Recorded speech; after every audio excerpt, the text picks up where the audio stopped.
Hey everybody, welcome to our newest installment of Time for Fellowship, a little mini series called Matt Travels. When I'm out and about doing cool stuff or going to cool events, we're going to try to grab some cool people to get on the microphones. And with that, since there's no Andrew to banter with, here's the opening. Loosen up your ties and roll up your sleeves. It's time for Fellowship with Matt and Andrew. The views and opinions expressed on this podcast are not necessarily the views and opinions of the Grand Lodge of Wisconsin or any other Grand Lodge or any appended body. So today I am at the Northwest Masonic Center for the James Hayes Crawfish Boil, which we're all very excited about. Good old crawfish. And since I was here and I knew we had two people from around the state coming down, I decided to grab the current Worshipful Master of Watoma Lodge, Adam Rigden, as a guest, and Corey Nowak, whose home lodge is Rhinelander, and he is currently the DR and DMR for District 3. Thanks for coming in, guys. Yeah, you're welcome. Thanks for having us. So this is going to be kind of one of these fun things that's going to randomly pop up on the podcast when I'm out and about. So let's start with the usual. We'll start with Adam. What got you into Masonry? Why are you here? What got me into Masonry was a couple of Masons coming to my Dairy Queen every year for donations for the car show. We run a Watoma Father's Day car show, and every year they come and we talk and sit down and do some Masonry conversations. And finally one year I asked, well, how do I become a Mason? And, then I became a Mason. A couple years later, there was some issues between time frame and commitment wise. So I didn't want to jump in and do it if it wasn't the right time. So as you know, we need to be ready in our hearts. So what keeps me there is, designs on the trestle board, meeting new people, those connections, just checking out all kinds of new lodges, all their furnishings and all kinds of stuff. And it's just so much to do and look at. And if you dedicate yourself to being involved, then you got plenty to go on. So Excellent. Corey, what about you? Kind of had that I was interested in Freemasonry, and so I started searching out the local lodge in my town and reached out. Eventually got brought in, and I was one of the Day of Lights in 2017. And that was the beginning of my journey. And I was in a room of 100 guys that came through in Eau Claire November 4th of 2017. And what the energy of just being around that many Masons was pretty intense and kind of kept that spark going. And as my journey progressed, keep meeting wonderful men locally and across the state. And I guess that's what's kind of sparked my travels. The more I get to meet brothers like Adam and Matt has kept me moving and looking to go visit other places. And that's kind of how I'm here today. Awesome. Well, that's great. It's interesting that you bring up traveling, because that's part of the reason I decided that I would like to have the two of you on today's episode, was because you both traveled significant distance, 2 to 3 hours each respectively, to come down to this event here at Hayes. And, we are traveling men. We've always been told, that we're traveling men and you should get out and travel and visit other lodges and do all that. And Corey, I know I've seen you at least 3 times down in Milwaukee in the last 6 months. Yeah, something like that. Yeah, I came down for a district meeting. I've been down here for The Rusty Nail. Came down for Rusty Nail degree that you put on. That was fantastic. Thank you. And got to know Jim McGuigan, and he's been part of putting on some of these events down here, from the Crawfish Boil to Shed Lodge, and some cool events that I just want to come be part of and hang out with brothers that I don't always get to see. Sweet. So, and Adam, I know from watching you on Facebook, you guys from Watoma have been traveling all over the place in the last month and a half here. So I know, how many lodges have you hit now? I think it's 7. Wow. I believe it's 7. And it's not the end. Right. Our lodge is dark in January and February, so I wanted to hit it real hard. We have to pause a moment on the 26th for a fellowcraft degree. We got to do our due diligence for our enter apprentice and it moving up to the next degree. But yeah, we're hitting her hard, and even I'm gonna go to Arizona Lodge number 2 when I'm down in Arizona the first week of March when I'm on vacation with my family. They're gonna do a movie night, and I'm gonna visit Lodge. I already talked to Victor Olson, the Worshipful Master, and Mike Matthews, their secretary, and really great brothers. I love going out, and the secret of Freemasonry is in the hearts of all of you guys. Ooh, I like that. I like that a lot. I think both of you know I haven't traveled as extensively across the state. However, I've done a lot of traveling here in D12. I've pretty much visited every lodge in D12 and a few in 11. Actually, not pretty much. I have visited every lodge in District 12. But yeah, so why do you guys, and whoever wants to field it first can, why is traveling so important? What do you get out of traveling? What do you find? Why do you push it so much? Why do you think we should be out and traveling more? Well, I think an important thing you mentioned is filling a seat in a lodge. I mean, what way to bring energy and life to a lodge? You might come to a lodge that might only have 5 or 6 guys, and you're that added energy to that lodge for that evening. And when you notice more guys that travel and you come in a lodge like that, it really kind of sparks energy, even the guys who are normally there with the 5 or 6, 8 guys. And then you get to meet them and get to learn their culture of that lodge. I find that's important. Yeah, I agree. Culture is a huge thing. And just the little intricacies of the way they run their lodge and their meetings, it's all the same stuff that we're all doing, but just a little idiosyncrasies of how they operate. They may put the square and compasses in a certain specific spot on their, VSL or out on the altar or whatever. Just all the tiny little things that you pick up on that, we may not do. One Worshipful Master stands at the door and shakes everybody's hand before you walk into the lodge room prior to the meeting. That's something cool, and I probably will work on doing that at my lodge because I think that's fantastic. And I love looking at all the decor and the furnishings and stuff. There's so much neat old, antique furniture and lodge buildings. Just blows me away. And every time I go, I find one person or more that has some really neat story to tell about Freemasonry, about their journey. And it's just amazing. When I was in Fond du Lac, I met a brother there. He was in Italy, and he found like all kinds of Templar stuff in this castle he was staying in. Oh, wow. And this cave they told him to go look at, carvings and stuff. So really neat stuff. He put together a presentation. I'm going to have him do an educational piece at my lodge he had offered. So that's awesome. Yeah, neat stuff. That's awesome. And I think that's critical, to Masonry, is hearing those stories, getting those experiences. And like you said, bringing energy to a lodge, that's huge. Visitors can really, you were there for the Rusty Nail, I was smiling the whole time as more and more people kept piling in. I loved having that lodge room that full. That was great. And I think that's vastly important to remind. It serves as a reminder that your brothers are always there for you too, right? You got guys coming from other places just to come visit. For sure. Sure.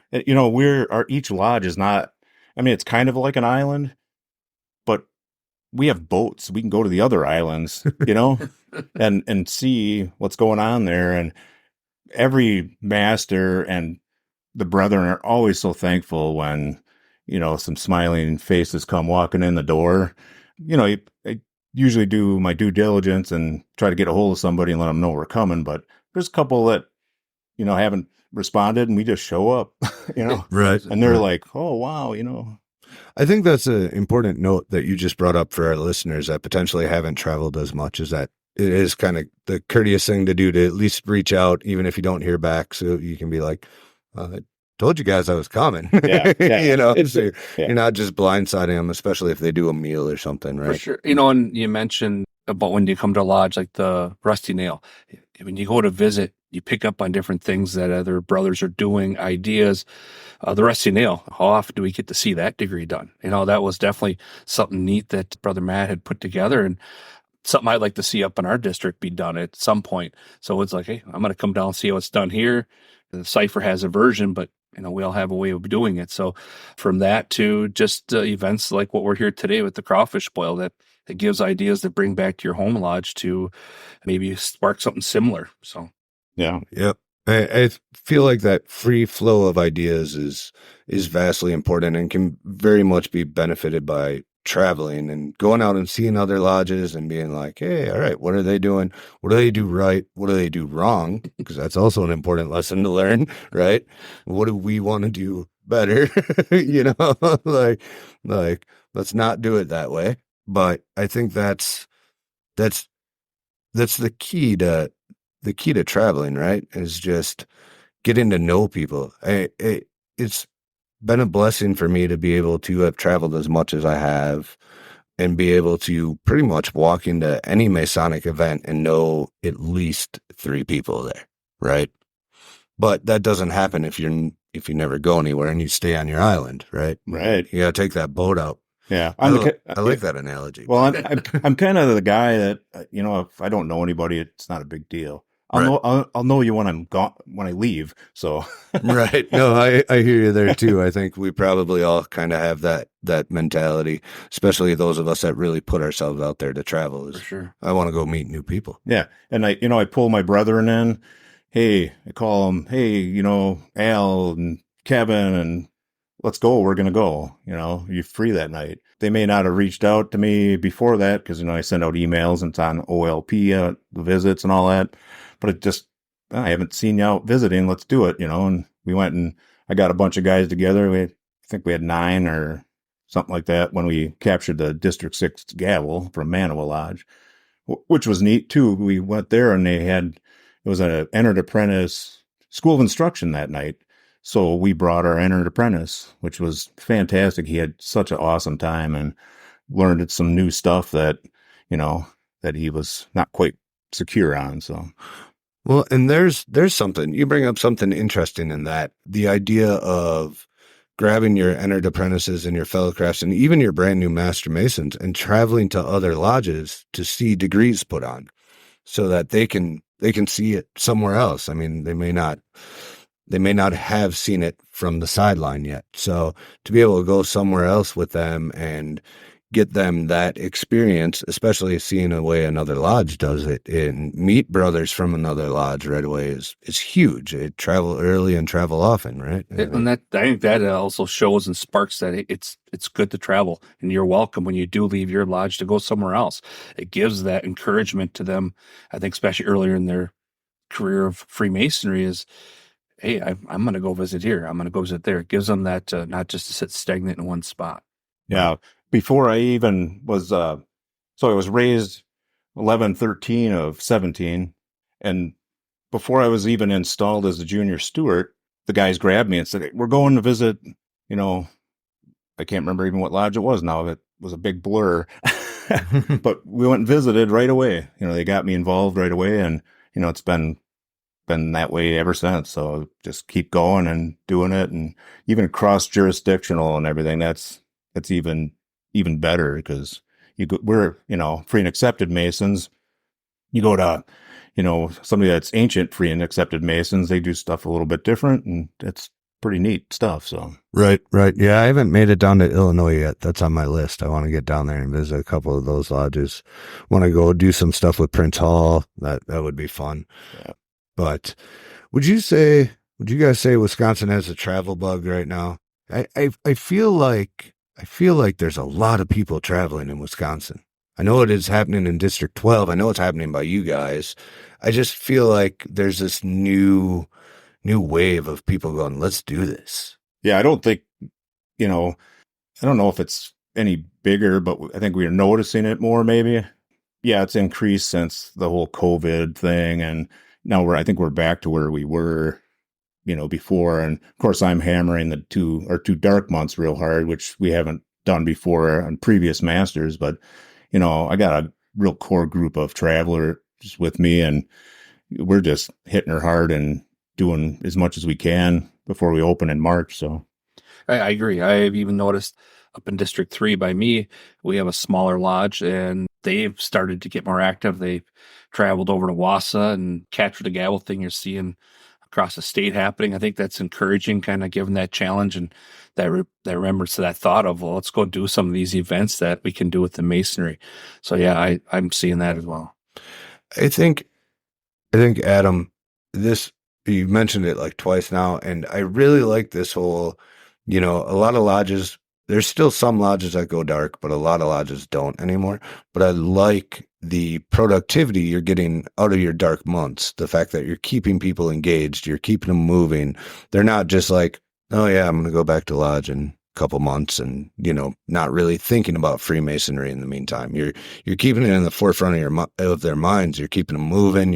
You got them engaged even while the lodge isn't meeting. And that's awesome. yeah, and a lot of times on our travels, we're, going over parts for degrees and stuff. And well, not real commonly, but we've had that conversation. But, I can talk to somebody for, when I went to Ohio last year for Midwest Conference on Masonic Education, I went with Right Worshipful Jason Laramie, and it was a 12-hour ride there, 12-hour ride back. There was never a silent moment, Right. There's talking Masonry and life, and, it's just amazing stuff. So No, that's awesome. And now the question that I was just going to bring up just went, it's like sitting in the East. My mind just went blank. I don't remember what I was going to say. in the middle of the obligation, right?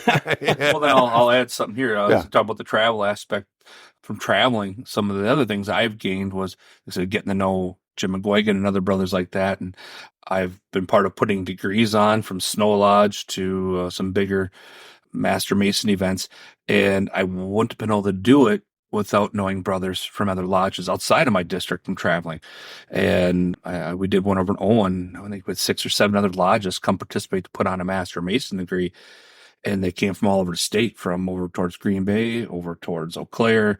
And it was amazing to fill a room. And that was due to having that knowledge. Every time I meet a brother, I throw his name, phone number in my contact list. And it's like, so when you're trying to do an event and like, well, people are getting busy. I don't have all the guys in my district that I can lean on because they're busy.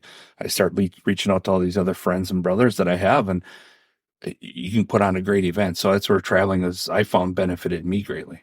Yeah, no, that's huge. And it was actually perfect because you brought me back to what I was going to bring up. So I also listened to that other Masonic podcast out of Southern Indiana. That's legitimately their name. I'm not just not naming them. They're called that other Masonic podcast. Those guys are awesome. And they always talk about traveling to work. They don't put on, they don't fill all their own parts at their lodge. If somebody travels to their lodge to watch a degree, they usually put them to work down there. And so Todd, one of the hosts, was always talking about how he was always told, and he always tells his guys, if you want to do degree work, you have to travel to do it. So these guys would learn parts and then go to other lodges and bump that lodge's person out of their chair to do that part. Interesting. Because it became this culture of, if you want to work, you got to travel to do it. And I thought that was just super fascinating, because I'm always like, unless I'm hard pressed, it's going to be my own lodge's team doing the degree for our candidate or brother. I'm not going to sub in all these other people, but they do it the exact opposite way. Is you're specifically going and visiting a lodge so you can do work. I was like, that's fun. Well, like what Corey said, I've conferred degrees outside of our lodge and filled parts. Hey, can you do this? Can you do that? Yeah, sure thing. Actually, the first time ever that I got to sit on the sidelines for an entire degree was last summer for the EAA degree in Oshkosh. Yep, hasn't happened for me yet. Yep, I've always, if I went to a degree or something, like that, hey, we need you for this. Okay. That's awesome. I thought it, and I've done the same. I've gone other places and filled in for chairs and stuff like that. I just thought it was fascinating that rather than it being because somebody needed help. That's just the way they do it. Like, you're going to go to another lodge and do a part, not because they need you to do it, but because that's how you do your work. And I'm like, that's a fascinating, like, cultural difference. And one of those fun things you get to find out about traveling. And infusing that lodge with what they're bringing, Right. That change, but it's the same. That's pretty awesome. Yeah, I thought it was really interesting. It speaks a lot to the power of traveling, especially for somebody to put the commitment in to learn a part, to go do it somewhere else. Yeah. And have that confidence to go, no, I can do this part for you, you know? So, I mean, how do you organize like practices? That's my thing. Like, so do you guys go practice at your own lodge to then go work other places? Like, that's, you know. Yeah, the work's the same, you know. Right. So Right. But it's, yeah, super cool. I like traveling. agreed. I don't know where I was ultimately going with that. So you guys have both listened before. You know, we don't really script much. So we just kind of go candid and follow whatever rabbit hole we can. Yeah. Corey, you're the only one that can answer this question this week. Okay. So on every episode where there's been a past master in the room, I have asked for their one piece of advice to a future master or current sitting worshipful master. Well, I think advice I would give is make the brothers feel valued. And that's calling your list of brothers. Call each one of them. And that doesn't mean just once during your sitting. Call them often. They may not answer. Leave a message. Text them. Email. Kind of just be that energy and keep showing that these brothers are valued. They're wanted. And it's a lot of work. I can tell you, when I sat in the East, that constant calling brothers, making sure, see how they're doing, if they need anything, and keep inviting them to lodge. Sometimes maybe be a little bit of a nag out there. Hey, why you coming to lodge, and checking in on them, and then don't just stop there. Reach out to the brothers outside of your lodge and invite them in. And maybe you got to throw out a little meal to sweeten the pot a little bit. But that's my advice. Call the brothers, and I found that to be effective. That's great advice, actually. I started doing that. Our lodge roster is pretty large, so I actually grabbed 2 other guys last year, and we broke up the list. It was like 200 phone calls. So we broke up the list. So I started doing that last year already, and then I sent a letter out this fall introducing myself to everybody. And now I feel like communication is very important, especially like we're trying to do the traveling lodge now, which means we're constantly talking about where we're going to go visit. So I've started sending out a weekly update email to all the members of the lodge. I like that. So every Monday, there's an email in their inbox letting them know what we have going on. Because sometimes stuff happens in between stateds, right? And we have access now with the technology we have that makes communication very simple of what's going on the fly. So I feel like we need to take advantage of it more. I feel like sometimes Masonry embraces parts of technology, but then doesn't embrace their full potential, you know? So hopefully none of my lodge members are irritated about an email once a week. I like it. Use the OLP, use your text messaging, use the email, make the phone calls. Definitely. OLP, some people like it, some people don't, but use every tool you got. And maybe this one doesn't work, this one does. So between the 4 of them, you hopefully reach out to everybody. So, Right. Yeah, exactly. And I'm doing the same thing. So Yeah.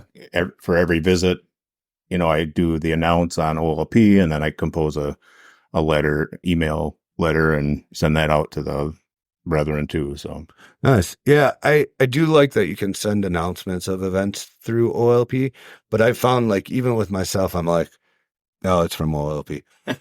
And I'll just I'll put my phone down, or I'll forget to look at it for, a couple of days or whatever, because I'm just like, oh, it's my rundown of events. I know what's going on.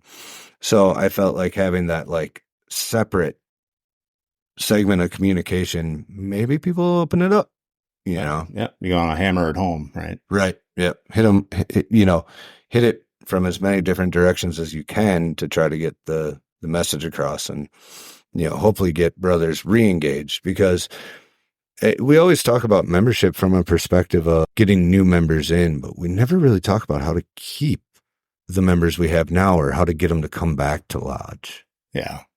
Yep. Bringing them back in, like Corey said, you got to keep engaging them. So, I call everybody on their birthdays or text them if they don't answer. Birthdays, their Masonic anniversaries, all the holidays. So, and I do that on my own. I should probably do what you do and just split it up between the principal officers. Right. But, and a lot of them brothers, some even live out of state and they're just so happy to hear from you. And, I talked for 2 hours with one guy from Arizona and Yep. it was a good time. So you get them on the phone. Sometimes you get trapped there for a while, but it's worth it. It's worth it at the end of the day. I mean, we've also been doing sending out birthday cards to all of our members, which has been met. Yeah. Well received. And just a quick addition. I know this is about traveling, but this is also traveling. Yesterday, we went and visited brother, who I'll leave nameless, struggling with Alzheimer's, extremely struggling, pretty incoherent. But we went mainly for his wife. Group of 4 of us went up and visited and let her know that, we're there for him and her. Do that. Travel and see your sick brethren. Yep. I think that's a very good point as well. Should we wrap this up and go eat some mud bugs? Oh, yeah, let's have some crawfish. All right. Well, since I hear the Jobies next door, rather than having them talk over me doing events, we're just going to forego events for this episode. We plugged pretty far out on the last episode. If you have any questions on what's going on in Wisconsin, thank you, Adam, very much. Thank you, Corey. Thanks for both agreeing to get here a little bit early for this event so that we could get you on the podcast. So let's go have some fun. Yeah, all right. Sound good.